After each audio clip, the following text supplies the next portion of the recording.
Welcome to the Disruptive Minds Business Podcast. I'm your host, Tevia Hoalst with TeKoda Accounting. Today, please welcome Nelli Garton, CEO and co-founder of Tablecloth.io, a SaaS platform for private investment. Welcome, Nelli.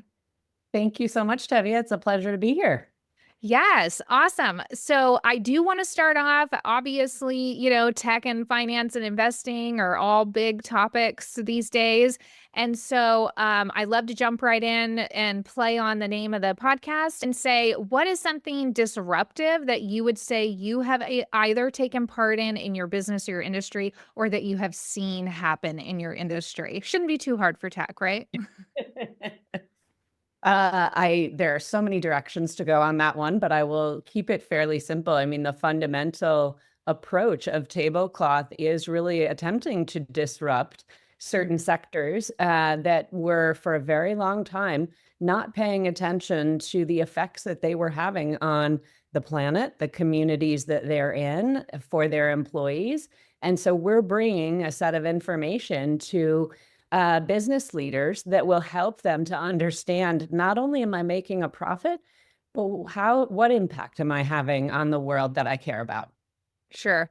I have to tell you, I identify with that motive so much, because I think there's too much in the world that's just what's in it for me. Where's my profit?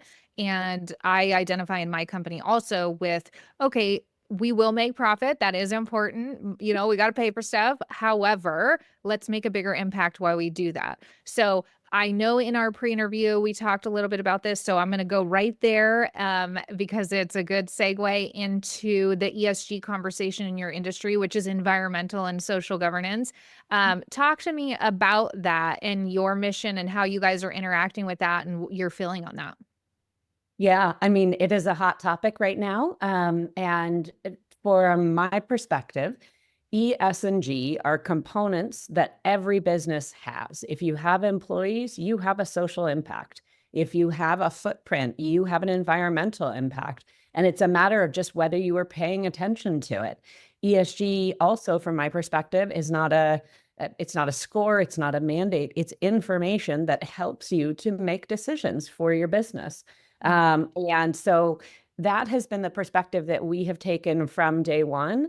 It's not, how do I make this, into something that I can say, oh, I have a 74, you have a, 63, whatever it might be. That doesn't give leaders information to be able to make decisions. And so we really try to dive into the deeper data underneath that and give people transparency into that so that they can make whatever decisions they need to make to balance out things like profit and purpose. So to clarify, to make sure I'm following, that's Sure. what Tablecloth helps companies do, is identify so that almost it's comparable across so you can see what's happening. Yeah, and provide context to that. So, we'll look at things like wages. What wages do you pay? What's your average wage? And what we'll do is then look at that in the context of the place where people live. Is it a living wage where they live? Because in rural Ohio, it could be very different than where I am in San Diego, which is a very expensive location. So I think, providing that context, I like to say we take data, we turn it into information that can drive action. But throughout that process, it's not that we're saying you have to hit this score here. It is, here's information. How do you balance that with all the other business decisions that you have? So this information, from my perspective, really is about value creation for businesses as well as risk mitigation. So talk to me a little bit about the background there.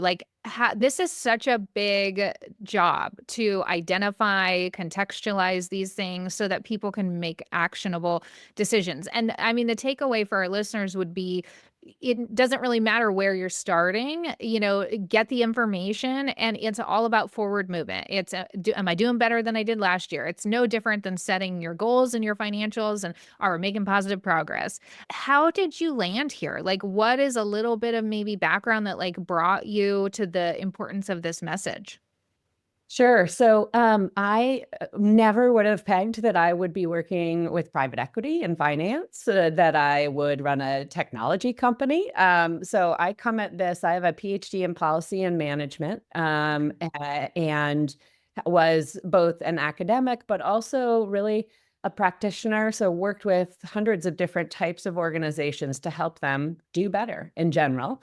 And so I'm a very kind of applied approach person. So really, how do we operationalize things? How do we actually implement change in organizations? And so that's really the perspective that I bring. I met my business partner, who is our CTO and my co-founder. And basically, over a beer, he said, "I want to make software out of your brain." And I said, "That's weird."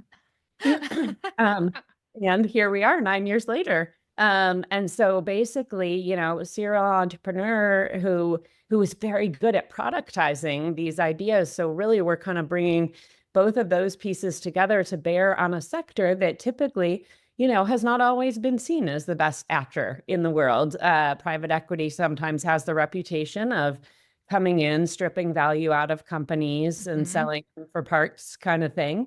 And I think that the sector, there are ways in which to use those tools to build healthier and sustainable, good companies.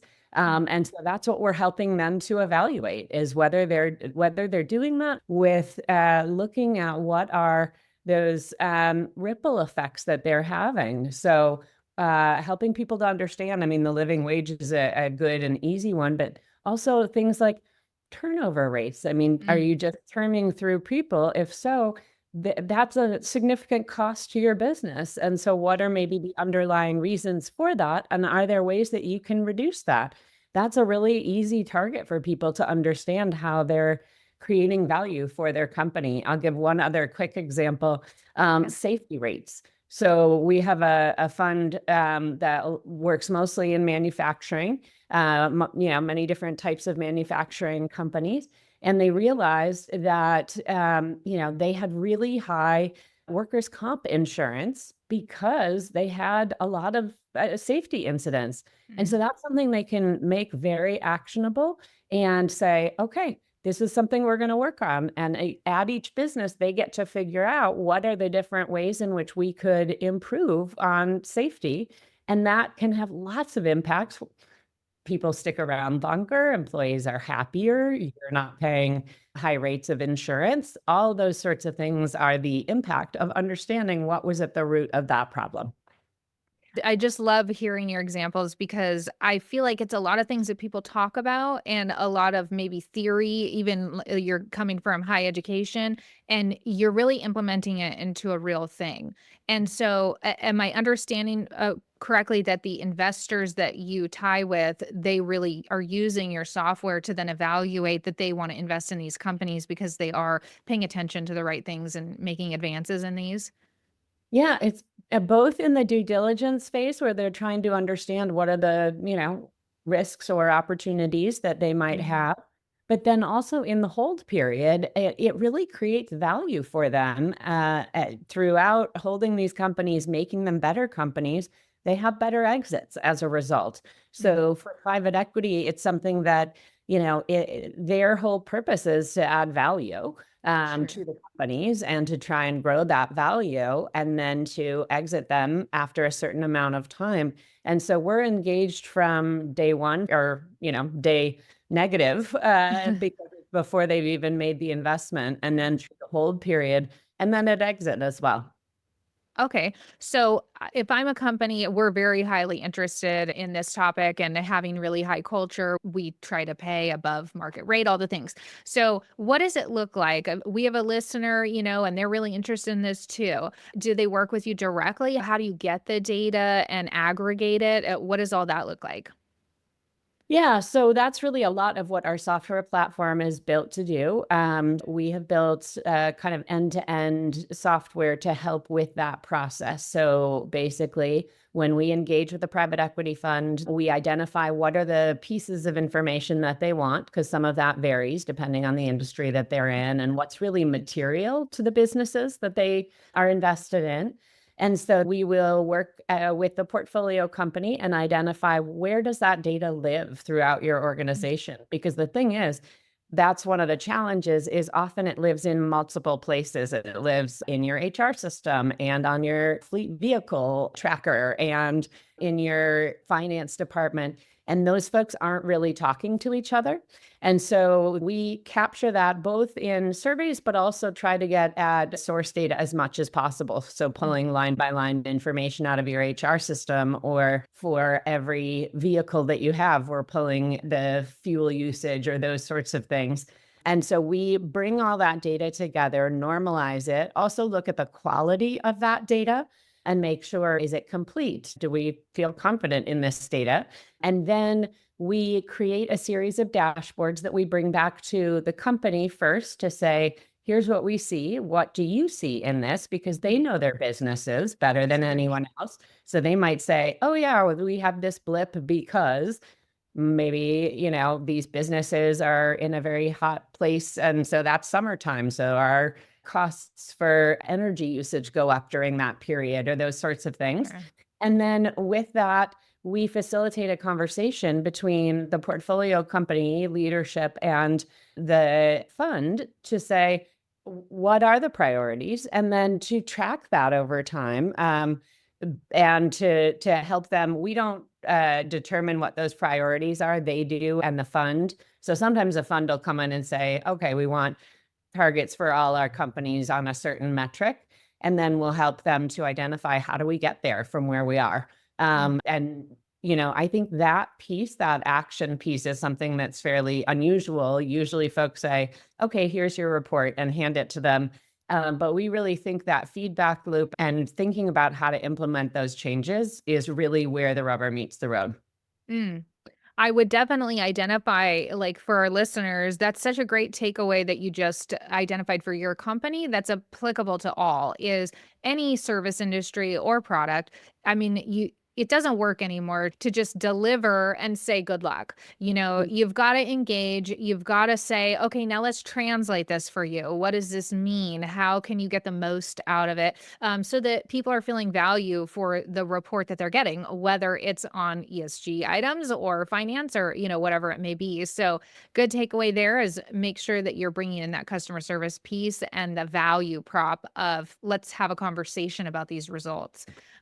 So I would love that you guys are doing that. Okay, so tech is an easy thing to talk about. I mean, we can go all day long, but what are you excited about right now in what you guys are doing, where you're going? What are you seeing? I know AI is always a big topic in everybody's mind, but how do you take that conversation? Yeah, so I will say, like everybody in the tech space, I have done my deep dive on AI over the last year or so. My take probably is a little bit different. Mine is around AI governance. Basically, this is going to be one of the biggest risk factors for businesses moving forward, and understanding how to wrap your arms around it, whether you're building AI into your product or whether it's just that someone's bringing it in the back door and using it, there are significant risks around intellectual property for businesses, privacy, around data, those sorts of things. I've talked to a lot of leaders of companies over the last 6 months in particular who are like, I have no idea where to start on this. And so just helping people to put some infrastructure around how to govern that, give clarity to your team. What is acceptable? What can you use AI for? What can't you use it for? And then to create a system where folks can bring these possibilities for innovation to you and say, I want to use this tool.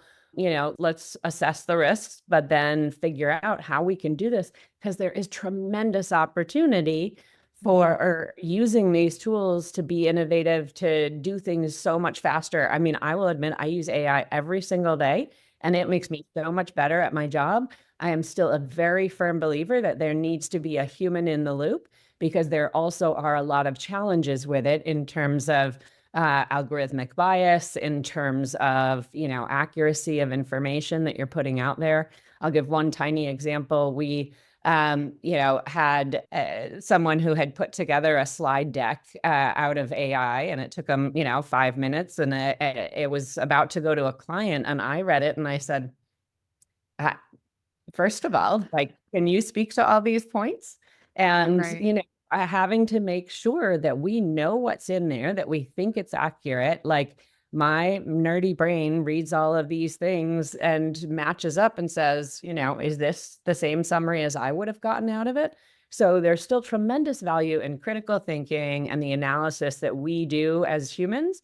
And that needs to be brought to bear with AI throughout the process. So I think about it probably a little bit differently than maybe others who are just like, yes, let's use it everywhere.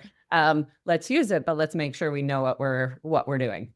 Yes, those early adopters, they're so excited and we're in the same boat, but I do agree with you. It's a tool to be used to enhance what you are doing and maybe add efficiency. It is not to replace what you're doing because, as you said, it's not a one-for-one trade-off there. So interesting question. Have you guys figured out, or is this on your docket of things to do, that one of your measurements within tablecloth.io is to measure, are you using AI and are you using it in a kind of one, I'll use the word safe way where you are protecting your IP, but you're also managing it. Maybe that's on your guys' roadway. Yeah, so it is definitely part of our measurement tools now of Mm. asking people what they're doing with it. I will say that we've actually productized well beyond that. We developed out a playbook for companies to say, we don't even know where we're starting. How do we start? So how do you put these governance pieces in place? Here are some example policies to jump off of. Here's a risk matrix to assess what risks you have.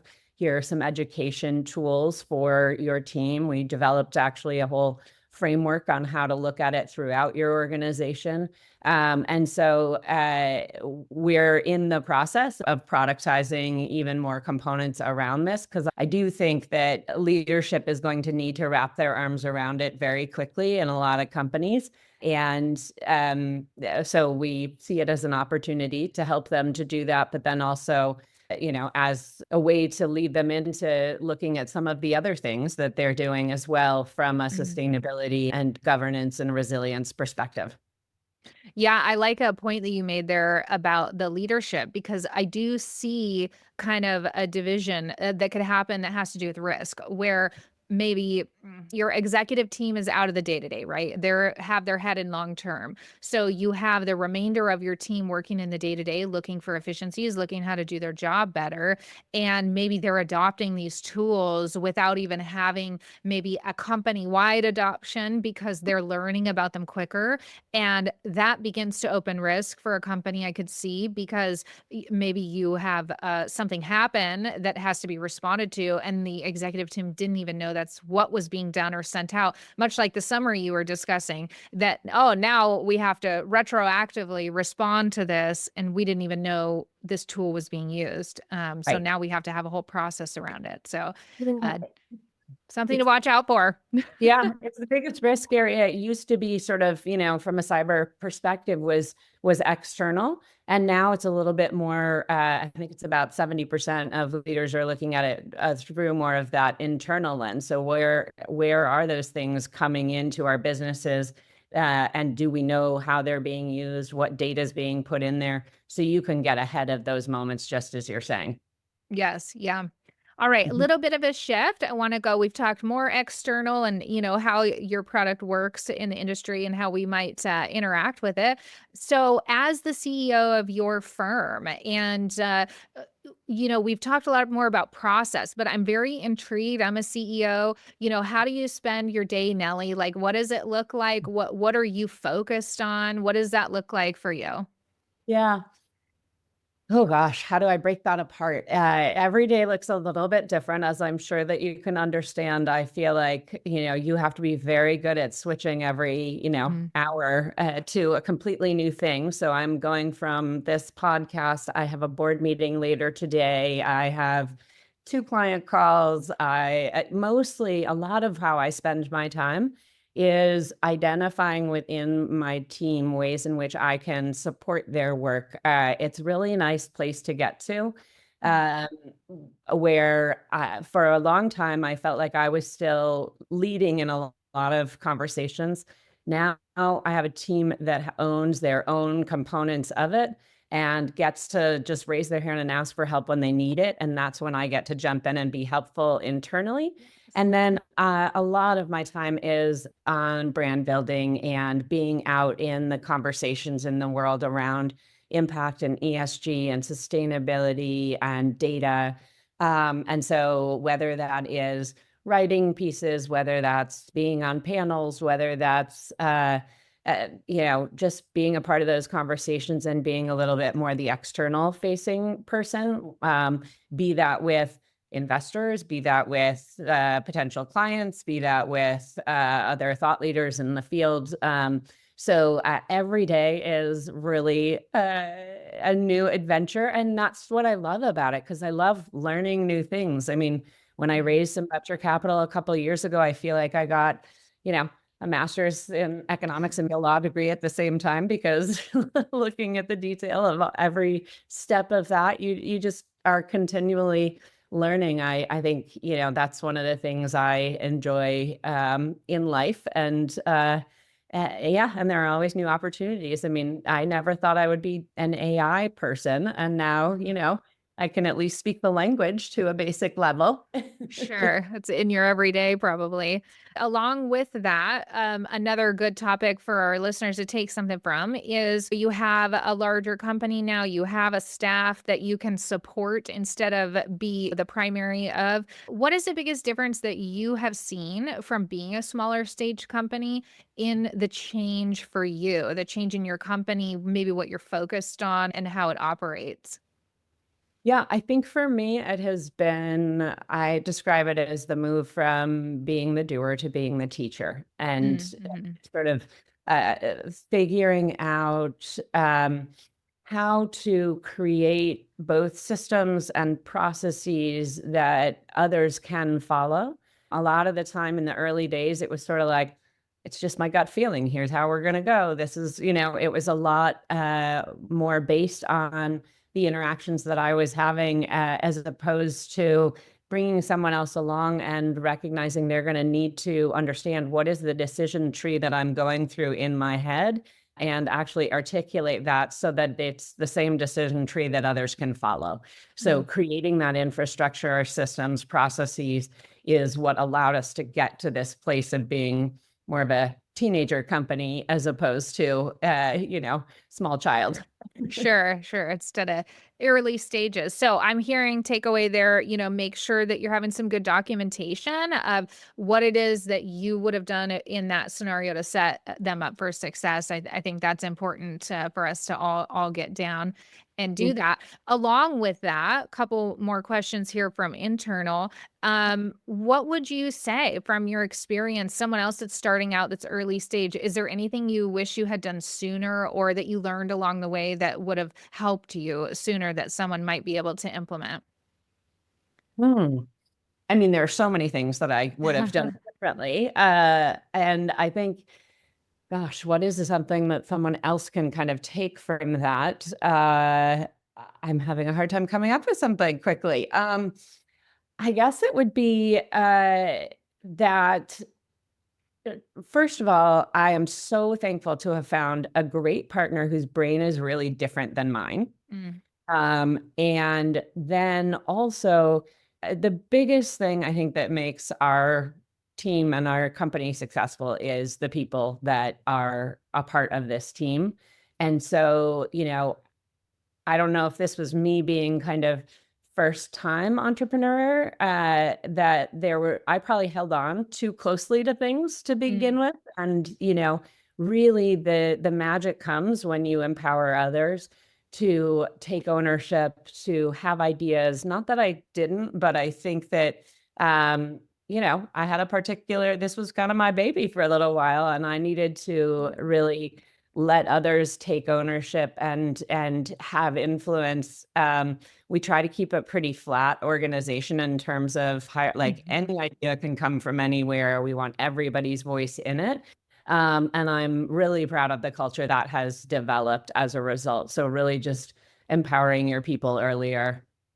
Oh, I love that. Our team visual for our hierarchy is actually a circle, and we call it our unicorn universe. And my partner and I are in the center of the circle, and everybody else spurns out from that with their labels. And again, like you said, we're there to support them. I couldn't even view it as a pyramid, like Right. because nobody's at the bottom of a really well-built team. Everybody is so important, and there is no bottom of a company or whatever if you're doing it right. So, Oh, no, yeah. I really, I love that. I have had a hard time figuring out what the visual should be, because there is still some final decision making or some Mhm. clarity and just, the 25, 30 years that I've been doing it that maybe adds something.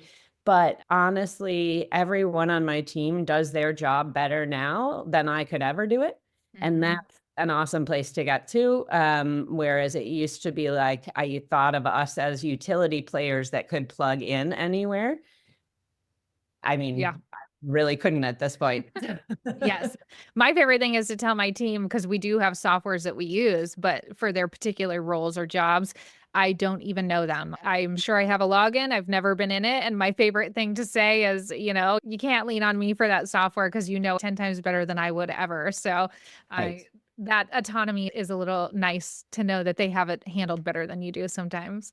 Very much so. Very much so. Good. Mm. In that same vein, so I always like to do a financial facts for our listeners, being that I own an accounting firm. So, Yeah. what is something in your finances that you have found along the way that is kind of your North Star? A lot of CEOs have a handful, maybe, of financials that they kind of pay attention to know that all is good. Is there one that really stands out to you that someone else might be able to utilize in their process that makes sense for you? Yeah, I mean, I spend a lot of time looking at cost of goods sold, obviously, our COGS, and just paying attention to, what does it take to build what we're doing. I pay a lot of attention to a lot of numbers, but on the sales side, obviously, kind of the cost to secure a new client, how much time and energy goes into that.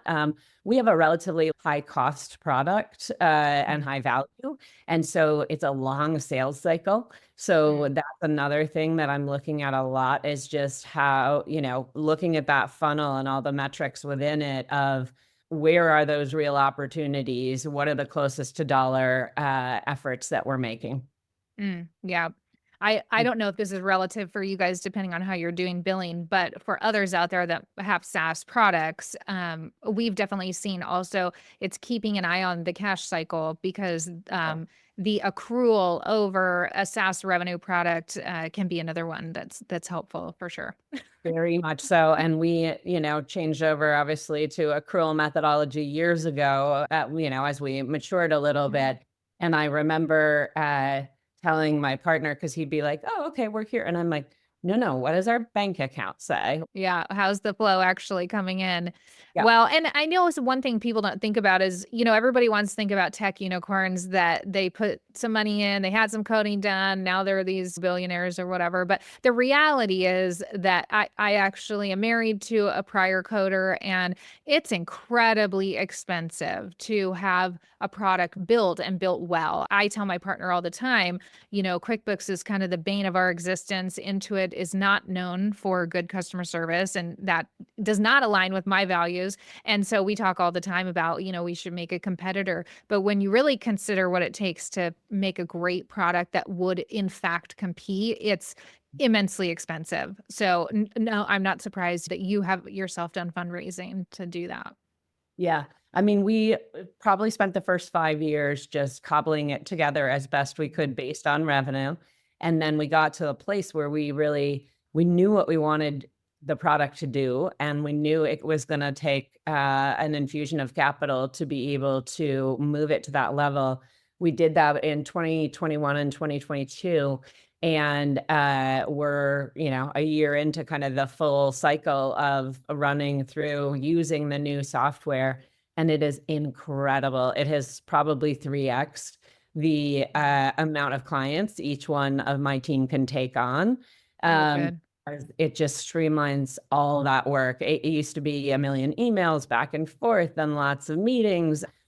Like the software does the majority of it. And so that's a really fantastic place to get to as well.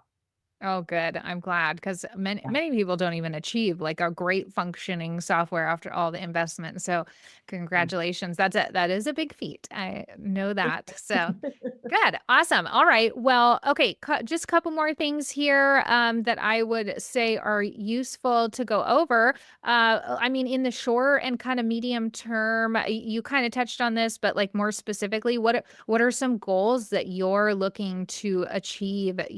With what you're doing. I don't know if you set your goals around numbers or impact. What are some of those you're doing? Yeah, I mean, like everyone, there's a growth goal. Hmm. And that is both on numbers and impact, or both on kind of financial and impact. And then we certainly also look at efficiency and look at, how well our team does its work and gets product out. One of the big goals for us is always keeping our clients happy and making sure we're getting them value. And so on that, I look at churn. I look at, so for us, it's getting a lot of product or a lot of data and analysis out the door. So the fact that we have almost 70% of this year's data collection processed already, Mm. 2 months in is pretty wonderful. And that we have been on average 2 to 3 weeks ahead of deadline on deliverables over the last couple months is something that I'm paying a lot of attention to. And then, it is also some of that qualitative data. So I just did a big round of checking in with all of our clients, given a lot of the kind of macro environment here in the US and how there are a lot of, there's been a lot of kind of tumultuous things happening. And just doing a check-in. We're in a space, ESG, DEI, impact, that are lightning rods in this current moment. And so doing a check-in with all of my clients over the last couple of months to say, how are you feeling about it? What are the changes that you want to implement? Should we change some language? Is there any data that we're gathering that makes you uncomfortable? Do you want to look at it differently? And every one of them has said, nope, we're good. We see the value in this because we've worked with you long enough to see where we can get value. And so it's an opportunity for them to tell me kind of how it's going. And they've all just been really positive about our team and being so responsive to their needs and being essentially that extension of their department to Mhm. help them to be successful. And that's really a big part. Last year, one of our major goals was what we called our champion glow up. And it was essentially the champions in other organizations that were doing this work. How do we make them look great at their job? Ah, I love And that. so, Pointing out all the positives that we see is a good way to multiply them. So I would say a very oversimplified takeaway from that wonderful answer there is, never forget about the customer that already said yes. You are going to have a better ROI on making sure that value is still lingering with a customer that has found you and decided they already love you than finding that next new one. But, entrepreneurs, we love shiny things. So don't forget about your base. Okay, last question I like to end with sometimes is amongst all the things that you are doing, how do you relax? Do you have a hobby? Like, how do you make sure that when you come back to work, you're refreshed and you're ready to be that CEO that your company needs you to be? yeah, it's interesting. I think about this a lot. I am what I would describe as, an extroverted introvert. So what Mm. I need to recharge is often a little bit of inwards. So much of my day is spent as the face of things and in conversation and engaging. And so I try to give myself that space and time. For example, if I go to a conference and I'm chatting with people from 7 a.m. till 10 p.m., I try to add in a day when I get home to do the basics of do laundry and go grocery shopping and start your week well. Obviously, I have a wonderful community. I try to get outside as much as possible. And I live in a beautiful place that allows me to do that. But sometimes it is just a little bit of turtling inward with a cup of tea and a book that is nothing to do with my work or those sorts of things. Yes. Well, it's incredibly important because if we don't recharge, we're just never really giving our best. And so I always like to give other ideas for what people are doing. Thank you for that. And with that, I think we've had a great discussion today. Thank you so much, Nelli, for being here. Again, I'm Tevia Hoalst with TeKoda Accounting. Today's guest was Nelli Garton with Tablecloth.io. Please check them out. It's a very important thing that we all should be interested in. And I appreciate you being here today with us. Thank you. It was an absolute pleasure, Tevia. Thanks for your time.